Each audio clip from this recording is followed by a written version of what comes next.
Hi, this is Job Aguas, and welcome to my lecture in Philosophical Anthropology.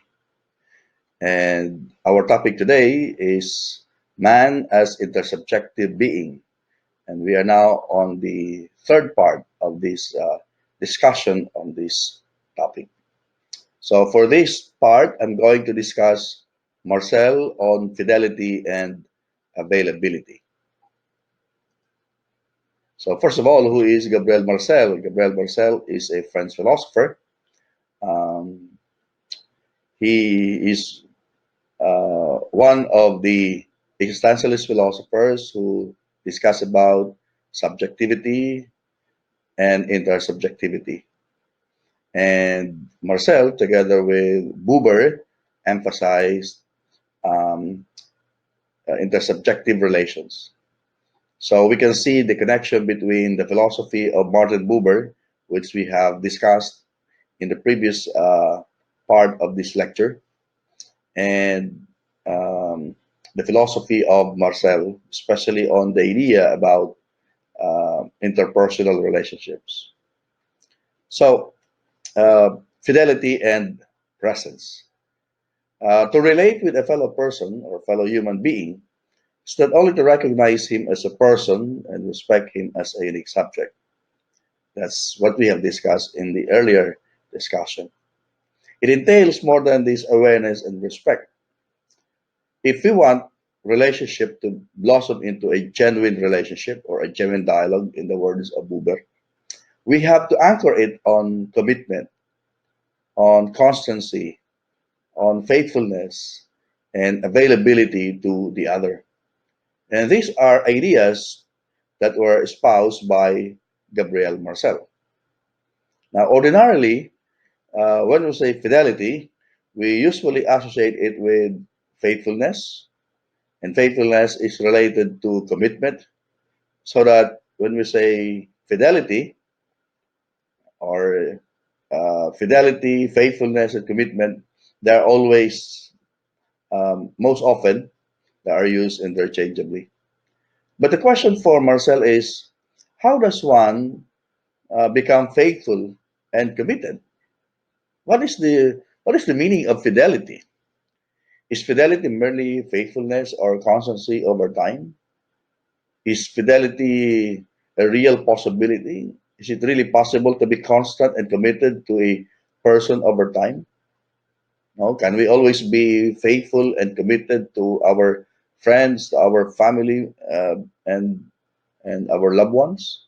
So, what does it mean to be faithful and to be committed? Okay, to be constant to Gabriel Marcel. So, a lover or a friend is faithful if he will not change over time. He will remain constant, will remain the same person to his beloved or to his love. He will be the same person over time. If he remains constant over time, then you know we can say that he has been faithful, he has been constant.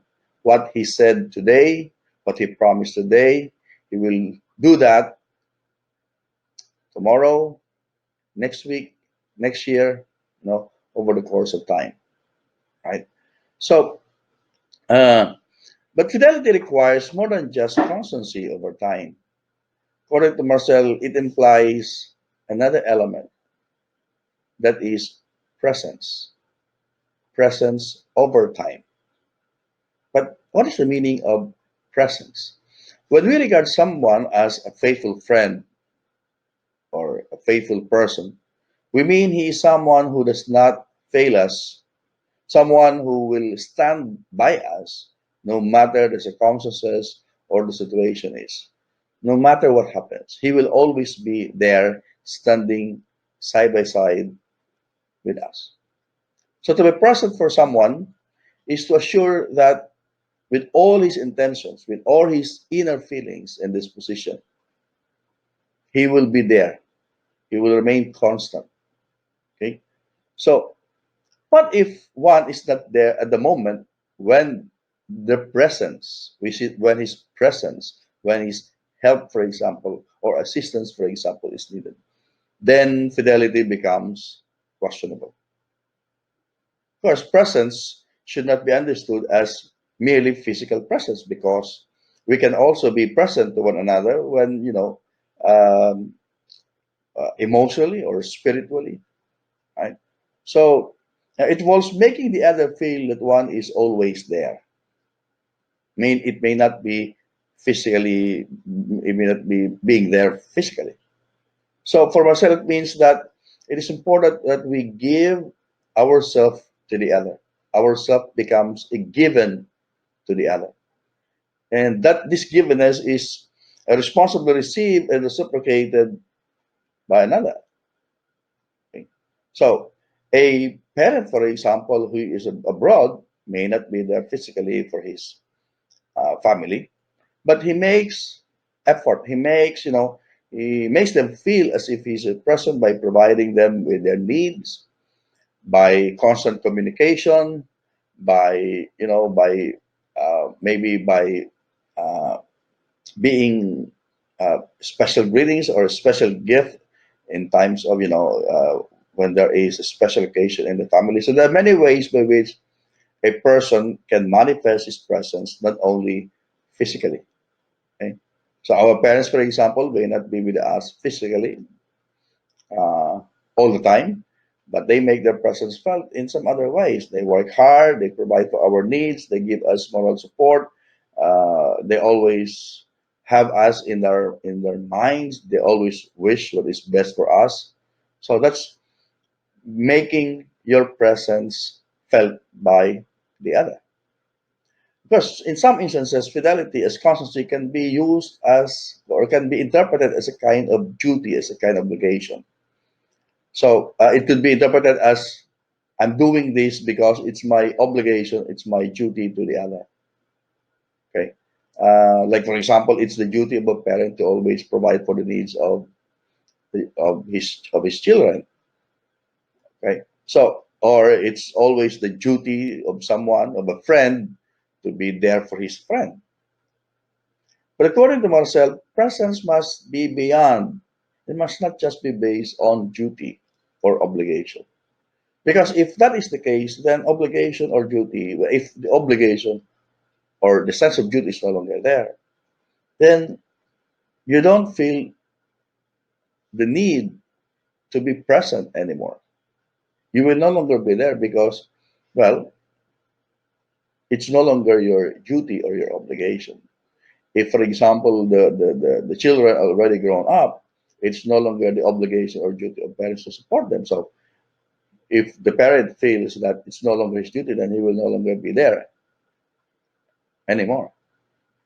But according to Marcel, genuine fidelity should be based on spontaneity.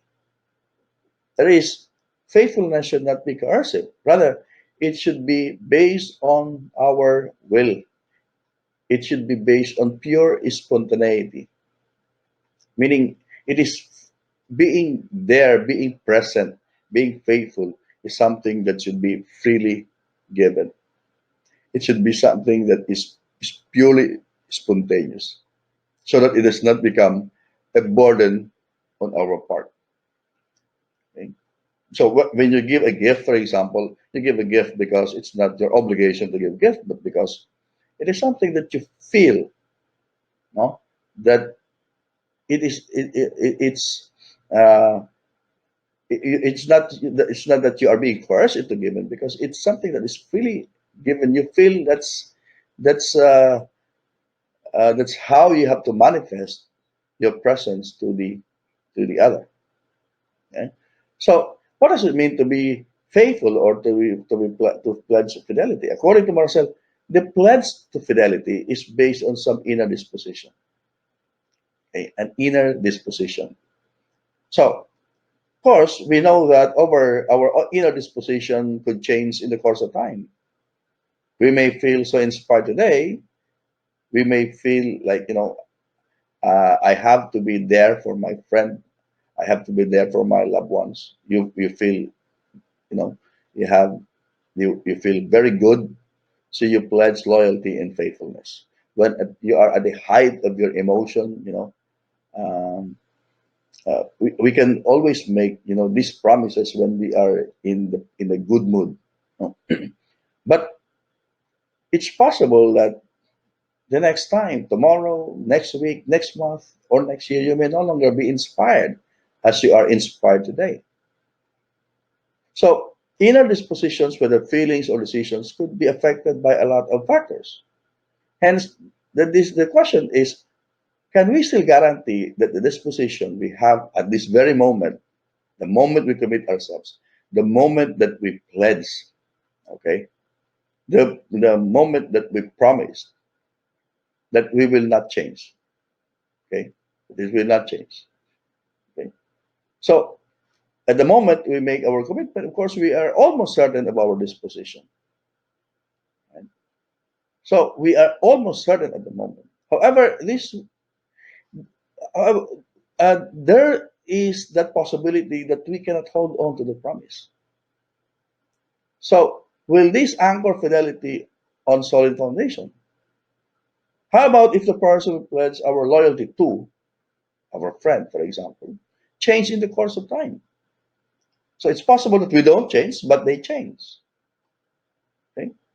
So certainly inner disposition can change, either because we change or the other have changed.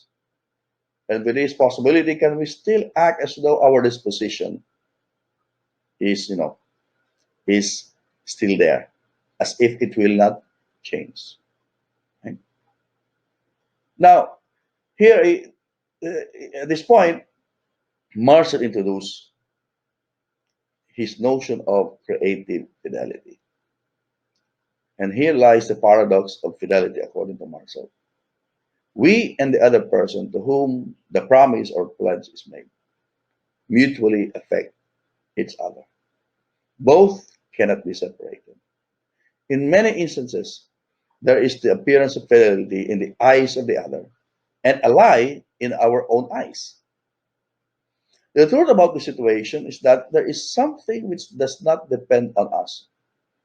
However, when we commit ourselves, we do not doubt our commitment and we do not doubt our inner disposition when we made that promise.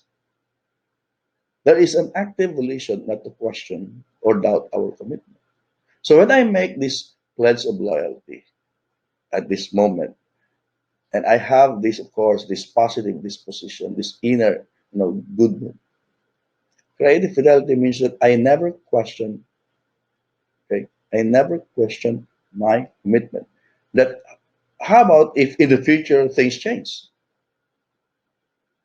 Otherwise, that is not a genuine commitment. That is not a genuine fidelity because right at the very start, you already questioned your commitment. Now, it reminds me of this practice before the wedding, the prenuptial, the prenuptial agreement. It is premised on the fact that things may change, and therefore they have to make this prior commitment before getting into marriage. And that is not genuine fidelity. That is not creative fidelity because you question right at the very start, or you entertain right from the very start a doubt to your relationship. So creative fidelity is based on two acts, one of which depends on our own initiative, and the other on the response. The second on the response of the other. The first act is to commit to the other without questioning, doubting our future disposition. We never doubt. We never question. We should never question them. And the second act is the response of the other for such commitment. The commitment on our part implies that we will not put our future state of mind or our future disposition, okay, into question. We understand that there might be the possibility of conflict between what we feel and what we ought to do. And this makes the commitment quite a risk. When, for example, in the wedding, the bride and the groom say, I do, they commit to one another. I do. They never say, I do if I do, but huh? They say, I do. even though there is the possibility that their wedding vows may encounter some difficulties, some challenges, conflicts in the future. And although this conflict can be resisted, it is not enough to erase the doubt that our commitment may have been mistaken. The object of our commitment may not be proved to be worthy of our commitment, or certain conditions may already change. The spouse or the person we said I do may change over time also. But to make this commitment unshakable and to establish the relation on solid ground, Marcel stresses that the commitment must be infused with hope. Hope. Since in commitment or fidelity, there is something that is beyond us because we can never control the situation. We can never uh, say that our disposition will not change, our feelings will not change. We can never say that the other person will not change. We can never say that some factors will change because they will always change. Hope is an invocation or an appeal that what lies outside of us, to what lies outside of us. It's an appeal to what lies outside of us. When we say outside of us, something that is beyond our control. So fidelity is possible because of faith. Fidelity is dependent on a response to an appeal. So we invoke our hope, and there is we invoke also a response to that appeal. So how can fidelity be creative? The acts of love, of admiration, of friendship are creative, like creative acts. So to exist existentially is to love, to admire, and to relate with others. Creative fidelity entails a commitment to acts which draw the other closer to us. Hmm? So uh, it entails a proper respect for the self, proper respect for the self, for the other.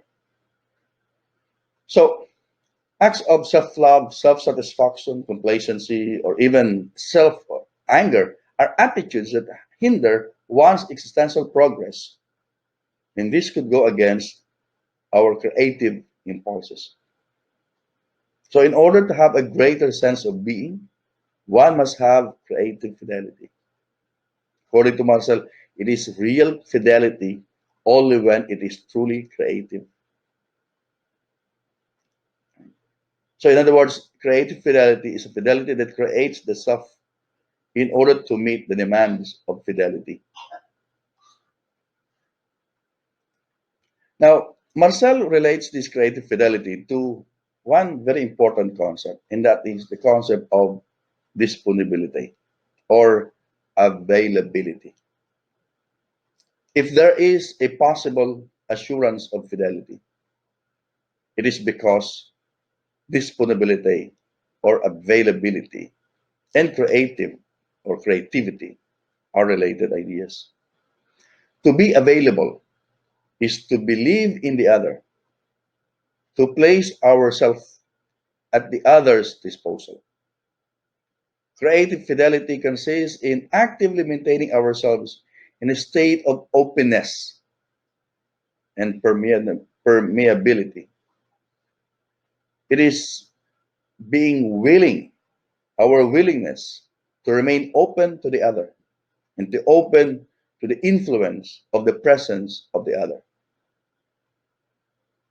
So that's to be creative is to be available to others.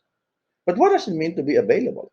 What is the very meaning, the very essence of disponibility? Now, according to Marcel, it's common to interpret availability based on some practical or practical considerations, mechanical considerations, and not on ethics. So to interpret being available to say being, you know, being available or being. So when we say that something is available in the mechanical or in the practical sense, it means that somebody or something is ready to be used as a tool and to be available for our disposal, right? This is this is similar to what Heidegger calls presence at hand and ready at hand. People are also available when they are and when they do not have any commitments or appointments. So I'm available. I don't have anything to do today, so I'm okay. I am available. I'm ready. I can go with you. So when someone is available, we can claim it, we can use it, we can dispose of it. And when someone is available, we can take him or her. We can ask him to do something for us. So the concept of availability in the common understanding pertains to some forms of utility, to some forms of manipulation. So it is understood in the utilitarian sense to the extent that people can be used for some purpose if they are available. Of course, this is not the notion of disponibility of Marcel, because this would mean treating the person as an object or a creature incapable of making decisions. So, for Marcel, disponibility or availability does not involve being passively or instrumentally used by another person, but rather it involves responding in complete freedom to an appeal. It means being receptive to an appeal addressed to me as a person. Okay? So it conveys a kind of spiritual availability that we should adopt in our relation with our fellow human beings. We need to relate with our fellow human beings with openness, with humility, and that we should not be detached or egocentric or obsessed with our daily affairs. But availability for Marcel is not just a commitment in the future. It is associated with the claim of another concrete human being upon someone. Availability to someone entails a kind of presence, which makes absolute availability. Again, so he connects now availability with presence. Presence as absolute availability is an unconditional readiness to make the appropriate response. That we should always be there, not necessarily physically. Okay? Of course, we may not be there. If I keep made a promise for my friend that I will visit him tomorrow, but when the day comes, I have some other commitment. Okay? But even if that is a possibility, I never question it. I will have to create myself. I have to make, I have to do alternative things in order to make myself felt or my presence felt. So for myself, this is a readiness, this readiness of presence is a state of being present in a fully conscious manner. Presence is concerned with recognizing the self as a being among beings and acknowledging the relevance of others' experiences to the other as a being. Presence then evokes shared experiences. So, so nonverbal presence is possible for Marcel because of an aspect of presence which Marcel calls communion. Communion with another person is possible because of the sharing of ourselves, of who we really are. And this reminds us of the notion of Martin Buber about personal making, presence, and being. So, in the I-thou relation of Buber, ontological communion is understood as the free expression of those who are able to give and receive freely to each other. Because of this free and mutual giving of self, genuine dialogue becomes possible. And for Marcel, this communion is expressed as a free reception of the other to the self. I accept the other. So, To fully elaborate the notion of disponibility, Marcel distinguished it from its opposite, which is indisponibility or unavailability. To be unavailable is to be preoccupied with ourselves. This unavailability is inseparable from certain kinds of self-centeredness, which is even more primitive and radical than self-love. So self-love is a manifestation of unavailability. Unavailability, so an unavailability is an inner inertness that consists in the inability of our inability to respond to the appeal of the other. To be available to the other is to be receptive to his appeal. Appeal for commitment, appeal for presence, appeal for fidelity. So thank you very much for listening. That ends my presentation. Um, Take care and God bless.